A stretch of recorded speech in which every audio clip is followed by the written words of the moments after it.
Vous informer est un réel plaisir, mes très chers auditeurs. Bonjour à toutes et à tous et bienvenue aux actualités de votre revue de la presse. Nous sommes aujourd'hui mardi 7 avril 2026. Orange Mali a décidé de supprimer la date d'expiration des crédits et bonus d'appel suite à une enquête de la Direction générale du commerce, de la consommation et de la concurrence.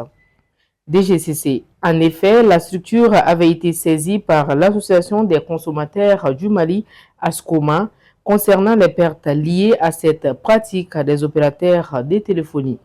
La nouvelle mesure est une avancée importante dans la protection des consommateurs au Mali. Le ministre de l'Économie et des Finances, Alousséni Sanou, a lancé les travaux de l'évaluation nationale des risques liés au blanchiment des capitaux, au financement du terrorisme et la prolifération des armes de destruction massive lors d'une cérémonie tenue au Centre international de conférence de Bamako le 2 avril. Cette étude vise à identifier et hiérarchiser les risques afin de proposer des réponses adaptées, contribuant ainsi à la protection durable de l'économie et de la sécurité du pays.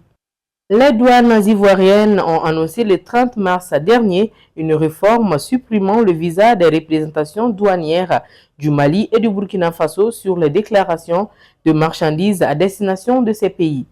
Cette réforme devrait diminuer les coûts, améliorer la fluidité des échanges et renforcer le rôle de la Côte d'Ivoire comme hub logistique régional, tout en inscrivant dans une dynamique de modernisation et d'intégration économique. Entre ferveur Pascal, exploit des forces armées maliennes et débat médiatique, notre chronique à l'ère du Mali revient sur un week-end riche en constantes dans notre pays. Le monde des médias maliens est en deuil suite au décès de Mme Diaby Makoro Kamara, fondatrice du journal Kabako de la radio Oxygène FM et promotrice de Mousso TV. Cette figure emblématique de la presse s'est distinguée par son engagement pour la liberté d'expression et la formation des jeunes journalistes. Les hommages se multiplient pour saluer sa carrière et son leadership. Ses obsèques sont prévues aujourd'hui à Fadjiguila.